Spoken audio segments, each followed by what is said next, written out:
અમદાવાદના મણિનગર ખોખરા વિસ્તારમાં આવેલ સેવન્થ ડે સ્કૂલમાં બનેલ હત્યાના બનાવના દોષિતોને કડકમાં કડક સજા કરવામાં આવે તેવી માંગ સાથે સમસ્ત હિન્દુ સમાજ દ્વારા જિલ્લા કલેક્ટર શ્રીને આવેદન પત્ર પાઠવી રજૂઆત કરાઈ હતી.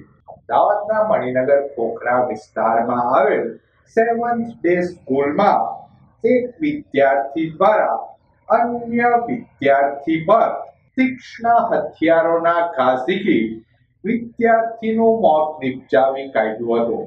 વિદ્યાર્થીઓ વચ્ચે સામાન્ય બોલાચાલીની બનેલ ઘટના બાદ અન્ય વિદ્યાર્થી દ્વારા શાળામાં તીક્ષ્ણ હથિયારો લાવી વિદ્યાર્થીનું મોત નિપજાવી કાઢ્યાની બનેલ ઘટનાના મામલે દોષિત વિદ્યાર્થી વિરુદ્ધ કડકમાં કડક કાર્યવાહી કરવામાં આવે તેવી માંગ સાથે ભાવનગર સમસ્ત હિન્દુ સમાજ દ્વારા જિલ્લા કલેક્ટર શ્રીને આવેદન પત્ર પાઠવી રજૂઆત કરાઈ હતી.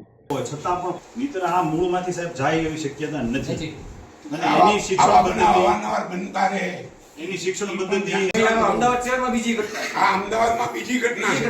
કારણ કે આમાં કોઈ કાર્યવાહી યોગ્ય થતી નથી. એના લીધે આવા લોકોને પુનરાવર્તિત થઈ જાય. એના મધર નહીં આવ્યા એને રિક્ષામાં લઈને દવાખાને ગયા છે.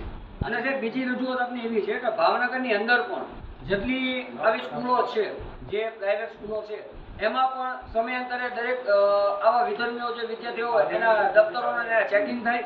દરેક સ્કૂલની અંદર પણ કડકમાં કડક ભાવનગરમાં પણ સૂચના આપવામાં આવે એવી અમારી તે બિલ્ડિંગમાં અડધી કલાક સુધી પીડિત બાળક જે હતો તે જીવના બચાવવા માટે મહેનત કરતો રહ્યો કે કોઈની મદદ કરે.